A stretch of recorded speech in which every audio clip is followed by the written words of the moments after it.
अस्सलामु अलैकुम मुअज़्ज़ज़ ख़वातीन व हज़रात, इस तरह की प्यारी प्यारी वीडियो देखने के लिए हमारे चैनल को सब्सक्राइब करें और बेल के आइकॉन को दबाएं ताकि आपको हमारी वीडियो सबसे पहले मिलती रहे।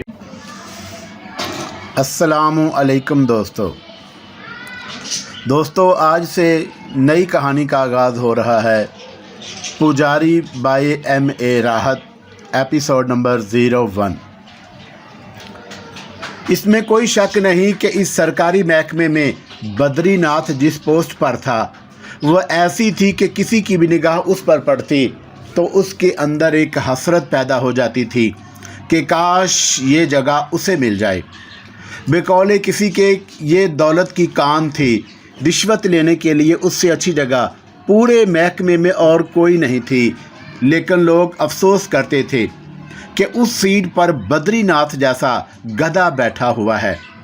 अलबत्ता उस गधे की आला हकाम की निगाहों में बड़ी कदर थी, क्योंकि सभी जानते थे कि बद्रीनाथ रिश्वत नहीं लेता। फिर जब लाला भगवती प्रसाद के यहाँ बद्रीनाथ के माता पिता बद्रीनाथ का रिश्ता लेकर गए तो लाला भगवती प्रसाद ने उन्हें हाथों हाथ लिया।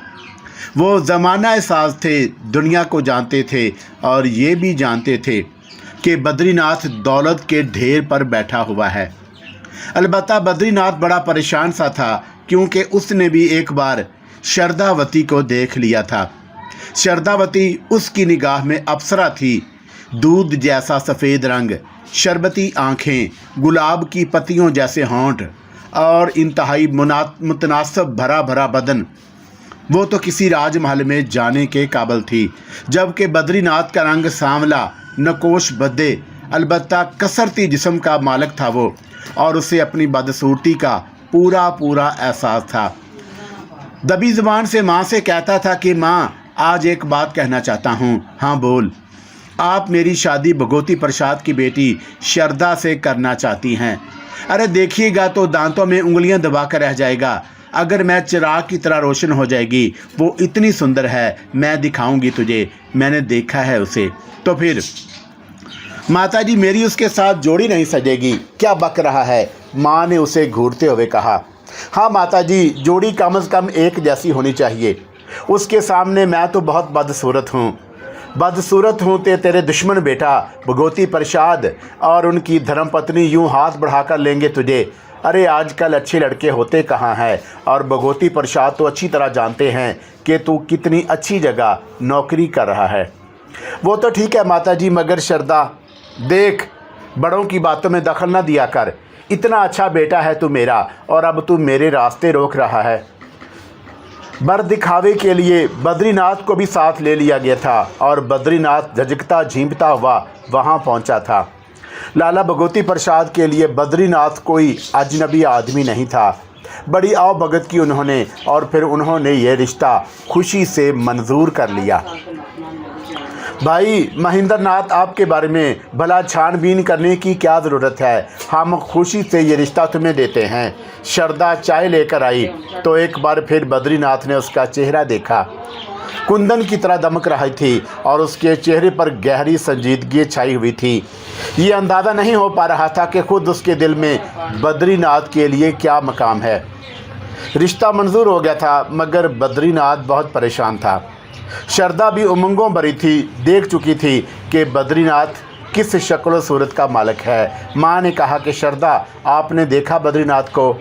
आपने देख लिया माताजी। हाँ बेटा, आप खुश हैं? शरदावती ने संजीदगी से पूछा। बेटे, रिश्ते मिलते कहाँ हैं आजकल, और फिर बद्रीनाथ तो हीरा है, हीरा, सरकारी मुलाजिम, अपना घर, हर चीज़ ऐसी है कि कहीं भी उसका रिश्ता जाएगा लोग उसे मंजूर कर लेंगे। शरदा ने निगाहें उठाकर माँ को देखा। माँ की मजबूरियों का भी उसे एहसास था। ठंडी सांस लेकर खामोश हो गई। रिश्ता तय हो गया। अलबत्ता बद्रीनाथ ने एक मर्तबा शरदा से खुफिया राब्ता कायम किया। मैं आपसे बात करना चाहता हूँ शरदा जी। जी बताइए, क्या बात है? शरदा ने पूछा। क्या आप इस रिश्ते से खुश हैं? मेरी खुशी या नाखुशी से क्या होता है? मैंने महसूस किया है शरदा जी कि आप इस रिश्ते से खुश नहीं हैं। आपने कैसे महसूस कर लिया? बस मेरी छठी हिस्स ये बताती है। अपनी छठी हिस्स को रोकिए, मैं एक मशरकी घराने की लड़की हूँ। माता पिता जो तय कर देते हैं वही ठीक होता है, शारदा ने कहा। और उसके दिल में गुनूद के लिए बड़ी गुंजाइश थी। गुनूद भी एक रिश्तेदार ही था और शारदा से उसकी अच्छी खासी मुलाकात थी। गुनूद वैसे भी मुल्क से बाहर था, घराना तो उसका भी दरमियाना ही था, लेकिन गुनूद घर से बाहर रहकर काम कर रहा था और उसकी तरक्की के बहुत ज़्यादा अमकानात थे। शक्ल सूरत का भी अच्छा था, लेकिन ज़ाहिर है कि ये तमाम बातें शारदा अपने माता पिता से नहीं कह सकती थी। बहरतौर शादी हो गई और शारदा बद्रीनाथ के घर आ गई। हिजला अरूसी में भी बद्रीनाथ ने शारदा को देखते हुए कहा, मैं जानता हूँ शारदा कि मैं तुम्हारे काबिल नहीं हूँ, और यकीन करो कि मैंने अपने माता पिता से को मना किया था कि मेरी शादी तुम्हारे साथ ना करें। हमारी जोड़ी सजेगी नहीं, लेकिन अब मजबूरी है।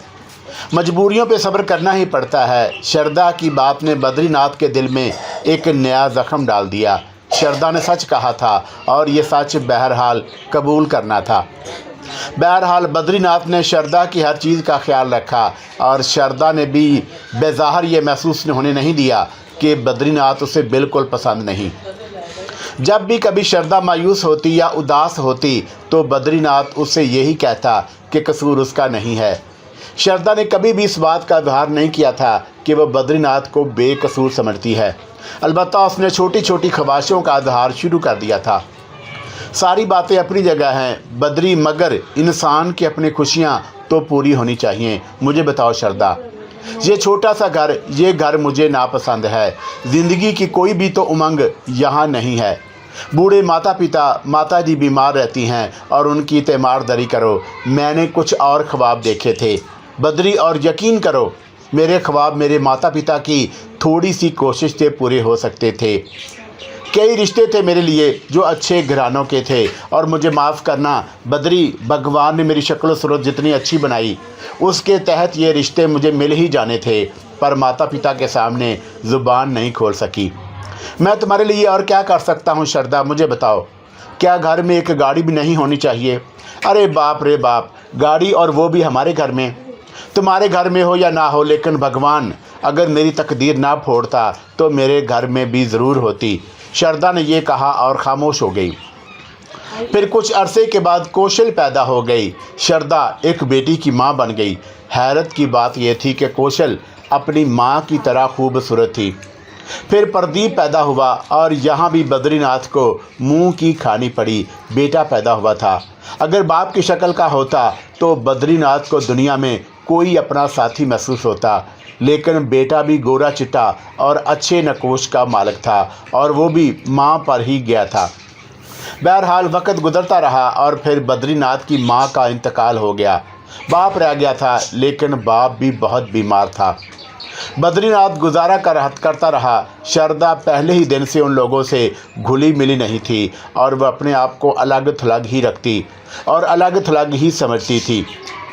उससे मिलने जुलने वाले भी उसके मेके के लोग ही थे। ससुराल वालों में अव्वल तो कोई था ही नहीं, लेकिन अगर बद्रीनाथ के कोई जानने वाले घर में आते तो दोबारा ना आने का तहिया करके जाते, क्योंकि शारदा उनके साथ अच्छी तरह पेश नहीं आती थी। और उसने एक दिन बद्रीनाथ को ऐसा नहीं दिया था जिससे बद्रीनाथ के दिल को किसी खुशी का एहसास होता। वो ठंडी सांस लेकर ज़िंदगी गुजार रहा था और अपनी किस्मत पर शाकर था। फिर बाप का भी इंतकाल हो गया। मरते वक्त बाप ने कहा था, बेटा बद्रीनाथ, शायद हमसे गलती हुई, तूने ठीक कहा था। शारदा उनमें से नहीं थी जो तकदीर के लिखे को कबूल कर लेते हैं। उसने कभी ना तेरी माँ के साथ अच्छा सलूक किया, ना तेरे साथ। खैर, भगवान से दुआ है कि तेरा जीवन सुखी गुजरे। बद्रीनाथ का जीवन जितना सुखी गुजर रहा था उसका उसे पूरा पूरा एहसास था, और जब वो शारदा के करीब होता तो शारदा आंखें नहीं खोलती थी। बद्रीनाथ ने कितनी ही बार महसूस किया, लेकिन बहरहाल वो सब्र के साथ वक्त गुजारता रहा और शारदा अब भी अपने दोस्तों और सहेलियों के साथ खुश रहती थी, और उसके कई मर्द दोस्तों का भी उसके घर में आना जाना था। बद्रीनाथ ने कभी एतराज़ ना किया। अलबत्ता कितनी ही बार उसके दिल में यह ख्याल पैदा हुआ कि शारदा अपने दोस्तों के सामने भी उसकी बेइज्जती करती है और उसके दोस्त लड़कियां बद्रीनाथ को देखकर हंसती हैं। बद्रीनाथ की सेहत भी खराब हो गई और पहले वो तरोताज़ा था, रंग बेशक सांवला था, लेकिन जिस्म बहुत अच्छा था और अब उसके रुखसारों की हड्डियां उभरती हुई आ रही थीं। कमज़ोरी तो उसे कोई नहीं हुई थी, लेकिन फिर भी वो अपने आप को बड़ा कमज़ोरी महसूस करता, क्योंकि कोई सहारा साथ नहीं था। और फिर एक दिन उसकी 6 साला बेटी ने अपनी तोतली ज़ुबान में कहा, पापा मुझे गाड़ी चाहिए, मेरी सारी दोस्तें कार में स्कूल आती हैं, बस मैं ही हूँ जो वैगन में स्कूल जाती हूँ। नहीं बेटा, वैगन में तो बहुत से बच्चे होते हैं, वो सब गरीब है पापा, हम गरीब क्यों हैं? बद्रीनाथ के पास उस सवाल का कोई जवाब नहीं था और उसकी तरक्की भी हो गई थी और अब वो भी ऐसी सीट पर था कि अगर वो चाहता तो लाखों कमा सकता था। और फिर कौशल ने एक दिन खाना पीना छोड़ दिया। मुझे कार चाहिए पापा, मुझे कार चाहिए। बद्रीनाथ की गर्दन झुक गई और फिर जब बाबू हफीज़ खान ने बद्रीनाथ से कहा, बद्रीनाथ वो नक्शा पास करा दो, मैं तुम्हें 5 लाख रुपए दूंगा। देखो बद्रीनाथ, बाल बच्चों वाले हो और मुझे पता है कि तुम रिश्वत नहीं लेते, लेकिन वक़्त तो पहचान रहे हो। पूरी ज़िंदगी गुजार दी तुमने, नेक नामी तो पाली, और क्या कमाया? बद्रीनाथ ने गर्दन उठाकर उसे देखा और बेटी की आवाज़ कानों में उभरी और बद्रीनाथ ने कहा, ये पैसे आप मुझे मेरे घर पहुंचा दीजिए और देखिए मैंने आपसे कुछ नहीं मांगा है, मेरे साथ कोई चालाकी करने की कोशिश मत कीजिएगा। अरे तुम परवाह क्यों करते हो? देखना किसी को कानो कान खबर ना होगी और मैं तुम्हारे घर भी नहीं पहुंचाऊंगा पैसे। कोई खुफिया अकाउंट खोल लो, बस पैसे तुम्हारे अकाउंट में पहुंच जाएंगे, ये ज़्यादा अच्छा है। बद्रीनाथ को रिश्वत लेना नहीं आती थी, फिर बहरहाल उसके पास चेक बुक और पासबुक पहुंच गई जिसमें 5 लाख रुपए के अकाउंट में जमा हो गए थे और ये अकाउंट बिल्कुल खुफिया था। फिर उस खुफिया अकाउंट में 10 लाख, 20 लाख और फिर 50 लाख कार खरीद ली गई और मकान के बाहर प्लाट खरीद कर उसकी तामीर शुरू कर दी गई। अब श्रद्धावती के चेहरे पर खुशी नज़र आने लगी, लेकिन बद्रीनाथ के साथ उसका सलूक अब भी अच्छा नहीं था और बद्रीनाथ अपने कामों में मसरूफ़ हो गया। बद्रीनाथ तन्हाइयों में अक्सर सोचता रहता था कि सारे मामले में मेरा क्या कसूर है, और कभी कभी वो मंदिर में जाकर भगवान के चरणों में बैठ जाता और भगवान से पूछता था कि भगवान, क्या ज़िंदगी ऐसे भी गुजरती है? अंदर से बिल्कुल टूट फूट का शिकार हो चुका था। बज़ाहिर सेहत अच्छी थी, लेकिन दर हकीकत वो बीमार था और फिर बुरे काम का बुरा नतीजा सामने आ गया। किसी ने उसे दुश्मनी बांध ली और आखिरकार एंटी करप्शन वालों ने उसे रिश्वत लेते हुए रंगों हाथों पकड़ लिया और बद्रीनाथ गिरफ्तार हो गया। जब एक बार बात खुल जाती है तो फिर बहुत सी बातें सामने आती रहती हैं और उसके असासे वगैरह के बारे में मालूमात हासिल की गई। पहले क्या था और अब क्या हो गया? दुश्मनियाँ खुद ब खुद शुरू हो जाती हैं। ना जाने कौन सा दुश्मन था, कौन दोस्त था। बहरहाल बद्रीनाथ पर मुकदमा चला, नौकरी भी हाथ से गई और उसे 2.5 साल की सज़ा हो गई और उसके साथ ही 10 लाख रुपए का जुर्माना भी हुआ था और बद्रीनाथ जेल पहुंच गया। ये सब कुछ होना था, मैं किसे क्या कहूँ? मेरा कोई दोस्त नहीं। माताजी, पिताजी, अपनी खुशी पूरी करके आप तो सुधार लो, स्वर्ग सुधार गए, मेरे लिए क्या कर गए? ये आपने क्या देखा? कर्ज वसूल कर लिया आपने अपनी माता का और पिताजी ने अपनी शफकत का। ठीक है, मैं भागों के खेल में गिरफ्तार हो गया।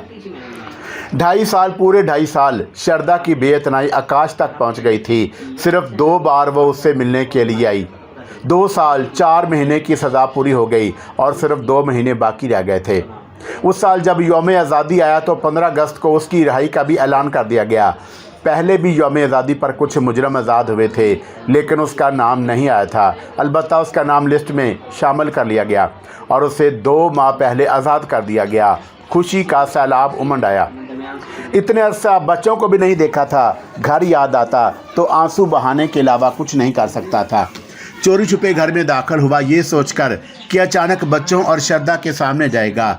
घर अजनबी अजनबी लग रहा था। दबे कदमों आगे बढ़ता रहा। बच्चों की आवाज़ नहीं आई, पता नहीं कहाँ गए थे, लेकिन बेडरूम से आवाज़ें उभर रही थी और ये आवाज़ें कुछ अजीब सी थी। वो ठठक गया और उनमें एक आवाज़ तो श्रद्धा की थी और दूसरी आवाज़ अजनबी थी। मौका देखकर उसने अंदर झांका और जो कुछ उसने अंदर देखा उसे देखकर एकदम से दिलो दिमाग में तूफान बरपा हो गया। वो मंजर अच्छा नहीं था। श्रद्धा के साथ उसका कज़न गफूर मौजूद था और दोनों जिस आलम में थे उसे देखकर बद्रीनाथ का कलेजा खून हो गया। गफूर कह रहा था कि शारदा देवी, आज़ादी की खुशी में आप कुछ ज़्यादा खुश नहीं हो गई। गफूर, अगर ये बच्चे ना होते ना तो भगवान की सौगंध मैं तुम्हारे साथ निकल जाती। कितना शौक़ है मुझे बाहर की दुनिया देखने का। बच्चे अपने माता पिता के हवाले कर दो, चलो मेरे साथ। 2 महीने के बाद वो मनहूस जेल से आज़ाद होकर फिर मुझ तक पहुंच जाएगा। लानत भेज दो उस मनहूस पर। बल्कि मैं तुम्हें बताऊं, छुट्टी क्यों नहीं करा देती उसकी। नहीं यार, ऐसी बातें मत करो। ख्वाम ख्वाब मुझे डर लगता है, मगर मुझे नहीं लगता। बहुत देर तक वो उन दोनों की बातें सुनता रहा और फिर उसी तरह दबे कदमों वापस पलट पड़ा। 2 महीने पहले रिहा होने की खुशी खत्म हो गई और अब भी बहुत कुछ खत्म हो गया था। 2 दिन तक वो मारा मारा फिरता रहा। बच्चों को भी देखने को दिल नहीं चाह रहा था, लेकिन ना जाने क्या सोच कर रहा था, मगर अब कुछ रहा भी तो नहीं था।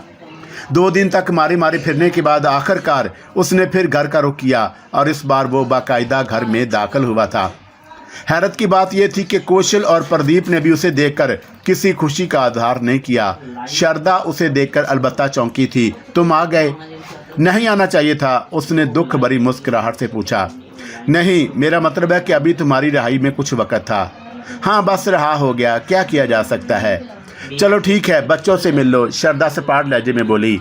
प्रदीप और कौशल ने उसे देखा और बस देख कर रह गए। ना उसकी जानब दौड़े, ना उन्होंने किसी रगबत का आधार किया। नौकरी तो खैर ख़त्म हो ही गई थी और शारदा घर में कम ही रहती थी। शारदा, तुम कहाँ चली जाती हो? बच्चे अकेला महसूस नहीं करते अपने आप को? तुम तो अंदर चले गए। ज़िंदगी की तमाम उलझनों से मुझे ही निपटना पड़ता है और बहुत से मामलात हैं जिन्हें सर अंजाम देती हूँ, और फिर घर से बाहर निकलना बहुत ज़रूरी है मेरे लिए। क्यों, ये नहीं बता सकती, लेकिन बद्रीनाथ जानता था कि उसके लिए घर से बाहर निकलना क्यों ज़रूरी है और उसने बच्चों से पूछा, कौशल, ये गफूर अंकल कब से यहाँ आ रहे हैं? बहुत दिन हो गए हैं पापा, मामा उन्हीं के साथ रहती हैं। अब वो किसी होटल में रहते हैं। मामा अक्सर उनके साथ होटल में जाकर रहती हैं और हम लोग यहाँ अकेले होते हैं। तुम्हें डर नहीं लगता? नहीं, अब तो हम आदी हो गए हैं, और इससे पहले कि कनाल अंकल आया करते थे और वो तो काफ़ी अरसे तक हमारे घर में भी रहे। कनाल अंकल कौन है? अंकल हैं और कौन, अब नहीं आते। नहीं, जब गफूर अंकल आए तो उन दोनों की लड़ाई हुई, मारपीट भी हुई, और बस उस वक़्त से कनाल अंकल ने आना बंद कर दिया, क्योंकि मामा ने गफूर अंकल की साइड ली थी।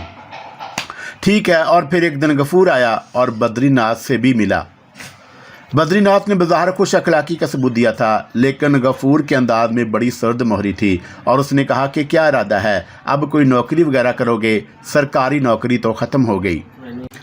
हाँ, कुछ ना कुछ तो करना ही होगा, बद्रीनाथ ने कहा। बाहर जाना चाहो तो मैं तुम्हें बाहर भी भिजवा सकता हूँ।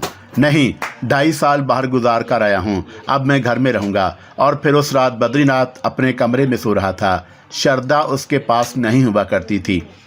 रात की तारीकी में एक साया बद्रीनाथ के कमरे में दाखिल हुआ। बद्रीनाथ जाग रहा था, लेकिन कमरे में नीम तारीकी फैली हुई थी। साये ने चेहरे पर कपड़ा लपेटा हुआ था और बद्रीनाथ ने उसके हाथ में खंजर देखा और बद्रीनाथ एकदम संभल गया। उसने कंबल पैरों पर डाला हुआ था और जैसे ही साया उसके करीब पहुंचा, उसने दोनों हाथों और पैरों की मदद से कंबल साये पर उछाला और उसके बाद उसे दबोच लिया। बद्रीनाथ उससे साये से ज़्यादा ताकतवर था और थोड़ी देर बाद उसने साये को बेबस कर दिया। इतनी देर में शारदा भी अंदर आ गई और उसने अपने हाथों में पीतल का वजनी गुलदान पकड़ा हुआ था, और जैसे ही बद्रीनाथ ने साये का चेहरा खोला, शारदा ने पीतल के गुलदान से बद्रीनाथ पर हमला कर दिया। ये अलग बात है कि गुलदान बद्रीनाथ की बजाय उस साये के कंधे पर पड़ा था और उसकी हलक से एक कर्बनाक आवाज़ निकल गई। बद्रीनाथ उछल कर खड़ा हो गया और उसने तेज बल्ब रोशन कर दिया और रोशनी में उसे गफूर का चेहरा नजर आया, जिसने लपक कर खंजर उठा लिया था। लेकिन बद्रीनाथ ने फौरन ही पिस्तौल निकाल कर सीधा कर लिया। 6 गोलियां हैं इसमें, और 3 तुम्हारे लिए और 3 तुम्हारी के लिए शारदा। क्या ख्याल है? गफूर की हवा खराब हो गई। बद्रीनाथ ने पिस्तौल के ट्रैगर पर हाथ रखते हुए कहा। तब गफूर ने जल्दी से खंजर फेंक दिया और हाथ उठा दिए। तुम दोनों का खेल तो मैं बहुत अरसे से देख रहा हूँ और बहुत सारी बातें पता चल गई हैं मुझे गफूर। गलती तो यकीन करो मेरी नहीं थी, मेरे माता पिता और शारदा के माता पिता की थी। मैं खुद शारदा से शादी करना नहीं चाहता था और मैंने इसे कहा भी था कि शारदा, ये मैं नहीं कर रहा, मेरे माता पिता कर रहे हैं। खैर चलो छोड़ो, बहुत पुरानी बात हो गई। गफूर, अब तुम एक काम करो और श्रद्धा को लेकर यहाँ से निकल जाओ। जहाँ जाना चाहो चले जाओ। ना मैं पुलिस में रिपोर्ट दर्ज कराऊंगा, ना तुम दोनों को तलाश करूंगा, ना किसी को तला दूंगा। बस मेरे बच्चों को मेरे पास रहने दो और मैं इन बच्चों की परवरिश करूंगा। और बॉस, बोलो क्या कहते हो, सौदा करोगे? गफूर ने कोई जवाब नहीं दिया। श्रद्धा मेरी मानो, मैं तुम्हें इजाज़त दे रहा हूँ और इससे अच्छा मौका तुम्हें ज़िंदगी में दोबारा नहीं मिलेगा। निकल जाओ यहाँ से, तुम्हारे हक में बहुत अच्छा रहेगा, वरना हो सकता है कि मेरी नीयत भी बदल जाए। आखिर मैं भी इंसान ही हूँ और मैंने ज़िंदगी भर तुम्हारे साथ निभा किया है। गफूर ने कहा, मैं सोच कर बताऊँगा, लेकिन एक वादा करो कि श्रद्धा को कोई नुकसान नहीं पहुँचाओगे।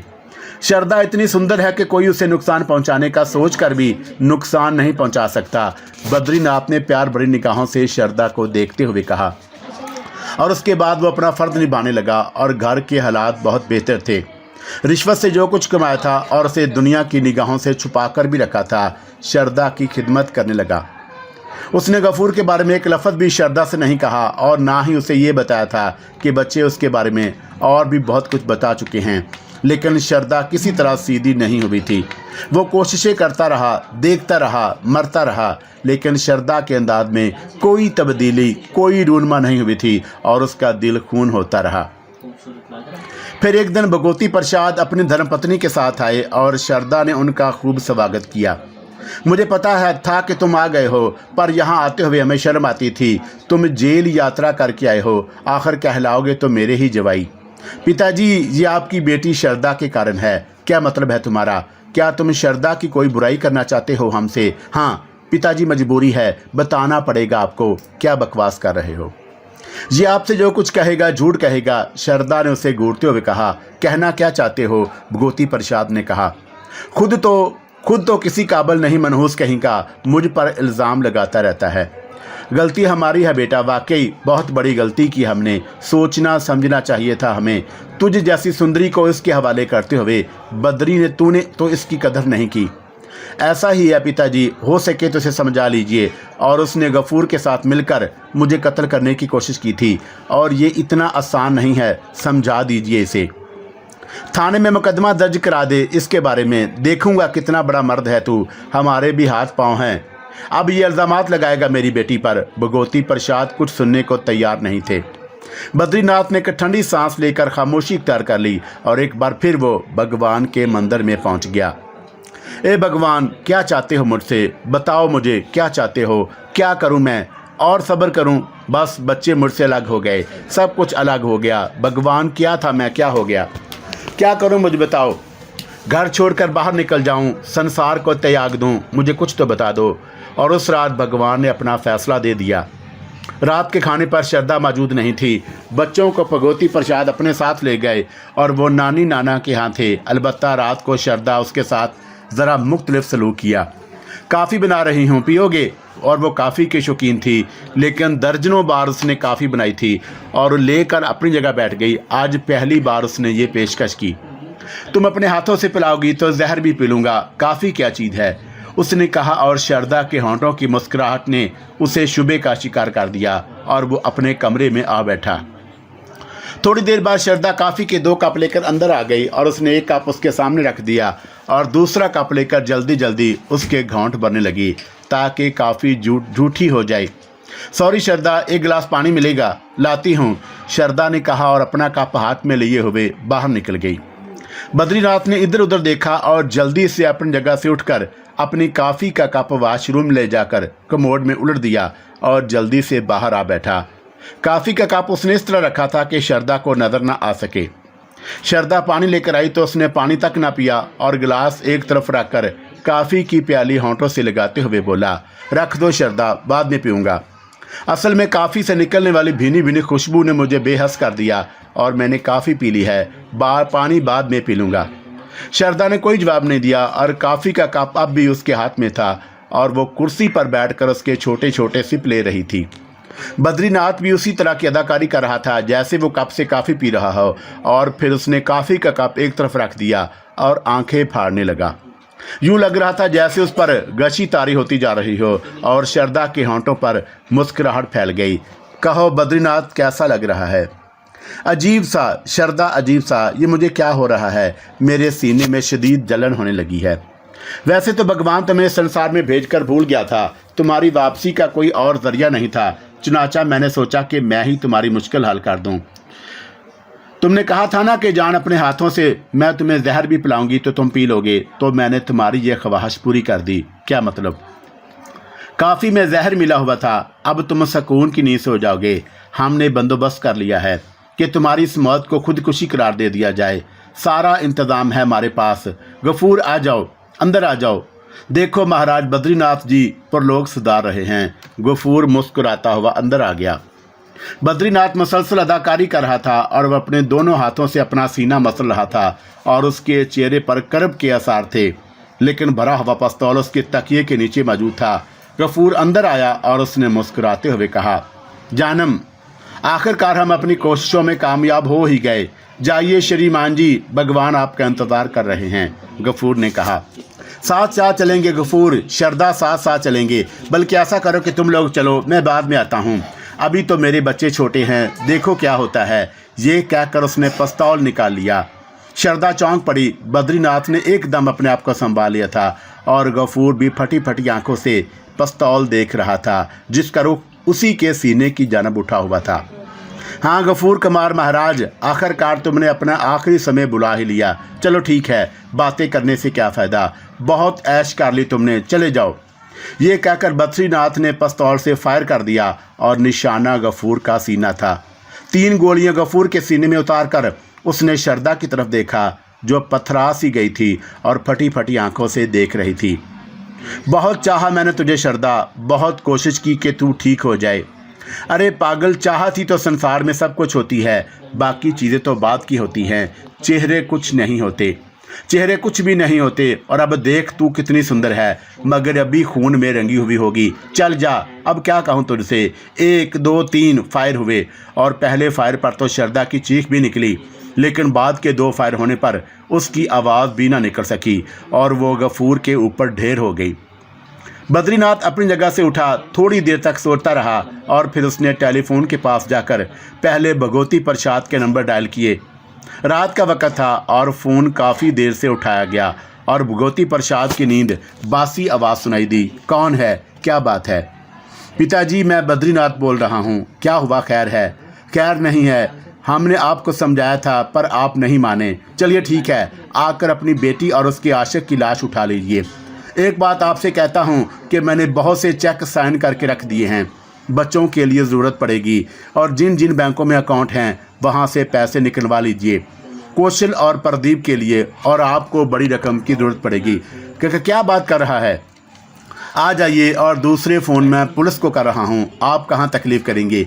ये कहकर बद्रीनाथ ने फ़ोन बंद कर दिया और फिर उसने पुलिस स्टेशन फ़ोन किया और वहाँ भी यही हुआ था, देर से फ़ोन उठाया गया था। यार कमाल है, आप लोग तरक्की के मौके कितनी जल्दी ज़ाया कर देते हैं। जल्दी आ जाइए इंस्पेक्टर साहब, एक कातिल आपको दोहरे कत्ल पर अपने आप को गिरफ्तार कराने की दावत दे रहा है। कौन हो तुम और नशे में क्या बकवास कर रहे हो? ये पता नोट कीजिए और पुलिस की नफरी के साथ आ जाइए। कातिल को गिरफ्तार करने में आपको दिक्कत नहीं होगी क्योंकि मैं खुद ही बोल रहा हूँ। आ जाएं और सारी बातें बाद में होंगी। और फिर उसके बाद बद्रीनाथ को गिरफ्तार कर लिया गया। उसने बड़े पुरखलूस अंदाज में अपनी बीवी और उसके आशिना के कत्ल का एतराफ़ किया और भगवती प्रसाद और बाकी लोगों ने जो धाड़े मारी थी वो उनका अपना काम था।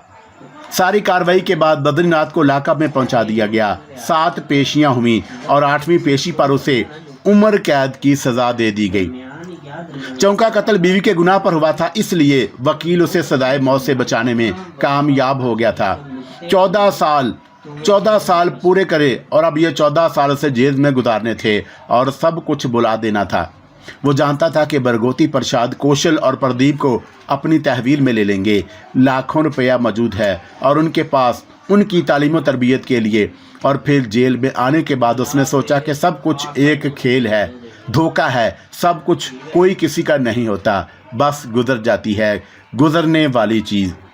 संसार में कोई किसी के लिए कुछ नहीं कर सकता। बेकार है किसी को याद करना, रोना, पीटना, और दिल पर इतने ज़ख्म थे कि उठते बैठते सीना दुखता रहता था। जेल में ज़िंदगी गुजर रही थी और फिर तकरीबन 1.5 या 2 साल जेल में गुजर गए होंगे कि चरण नंदी जेल में आए।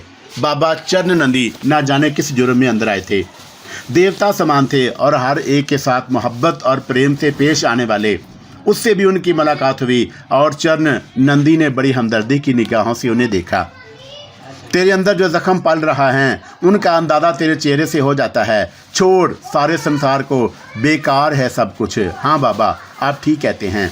आप किस जुर्म में अंदर आए हैं? और जवाब में चरण नंदी हंस पड़ा। फिर बोला, जुर्म करने वाले कभी अंदर नहीं आते और वही आते हैं जो जुर्म नहीं करते। ये उनका आखिरी जवाब था। वक्त गुजरता रहा और बहुत से कैदियों से दोस्ती हो गई और फिर ये जेल उसे अपना घर ही महसूस होने लगा। कुछ याद नहीं आता, सब कुछ भूलता जा रहा था। ना जाने कितना अरसा गुजर गया।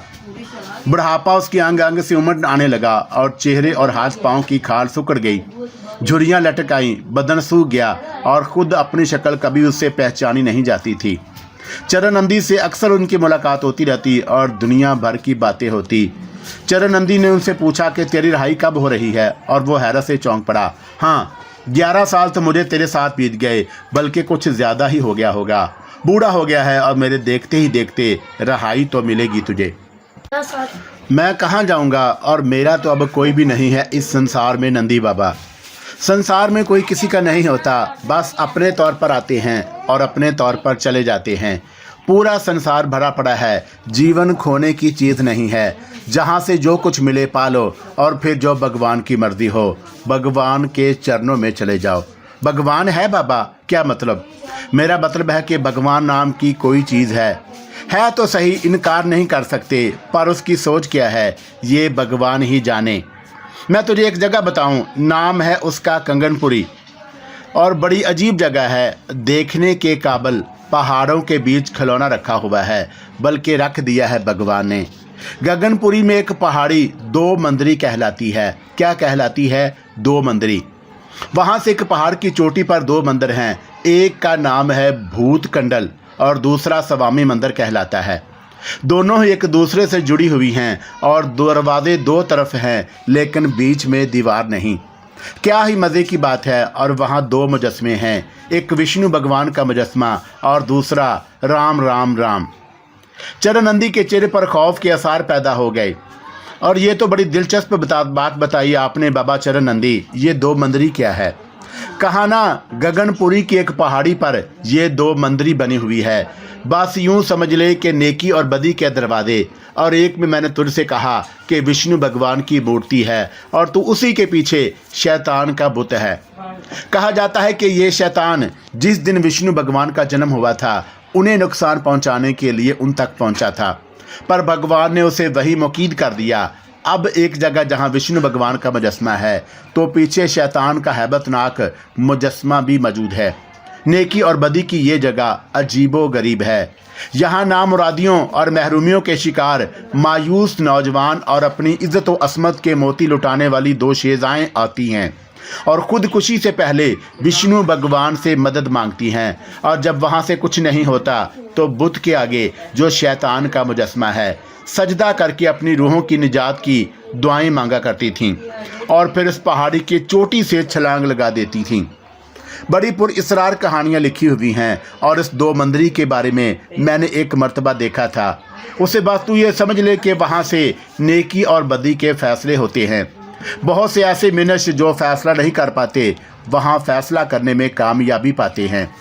वो तो बड़ी अजीब जगह है, बद्रीनाथ ने मुतासर होकर कहा, और बात आई गई हो गई। और फिर एक दिन सुपरिटेंडेंट जेल ने बूढ़े बद्रीनाथ को अपने पास बुलाया और हाँफता कांपता सुपरिटेंडेंट के पास पहुंच गया। बद्रीनाथ, आज तुम्हारी कैद का आखिरी दिन है। बस यूँ समझ लो कि अब तुम उसके बाद जेल की कोठरी में नहीं जाओगे, बल्कि यहीं से अकबी जेल के बाहर पहुंचा दिया जाएगा। ये कुछ रकम है, अपने पास रख लो, तुम्हारे काम आएगी। बद्रीनाथ, तुम्हारी पूरी ज़िंदगी यहाँ जेल में गुजर गई और तुम्हारा पूरा रिकॉर्ड ये बताता है कि तुम एक बहुत अच्छे इंसान हो। ये फैसला करना मुश्किल होता है बद्रीनाथ कि कौन अच्छा है और कौन बुरा। तकदीर सब के बारे में एक ही कहानी कहती है। बहरहाल, हो सके तो अपनी ज़िंदगी को बेहतर बनाने की कोशिश करना। ये तुम्हारे कपड़े हैं, शायद अब तुम्हें ना आए, लेकिन जेल की तरफ से तुम्हें ये कपड़े भी दिए जा रहे हैं, जाओ इन्हें तब्दील कर लो और उसके बाद जेल से बाहर निकल जाओ। मगर मैं कहाँ जाऊँगा जेलर साहब, मेरा तो पूरा जीवन इधर ही गुजर गया है। और जवाब में जेलर मुस्कुरा दिया और बोला, अक्सर कैदी यही बात कहते हैं, लेकिन बहरहाल जाना तो होता है। जाओ, चले जाओ, नहा धोकर कपड़े बदलो। बद्रीनाथ को बहुत अजीब लग रहा था। मादी की बेशुमार बातें उसे याद आ रही थी। शारदा जो बहरहाल उसे नफरत करती थी और आखिरकार खुद ही अपनी नफरत का शिकार हो गई।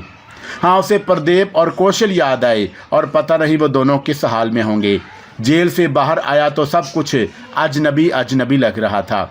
कोई बात समझ में नहीं आ रही थी। सारे शहर का नक्शा बदल चुका था। ना जाने किस तरह जतन करके वह अपने घर तक पहुंचा। घर के नक्शे में भी तब्दीली थी, लेकिन बहरहाल उसने अपना घर पहचान लिया और धड़कते दिल के साथ उसने घर के दरवाजे की बेल बजाई। उदेर उम्र का एक आदमी बाहर निकला और उसे अजीब सी निगाहों से देखने लगा।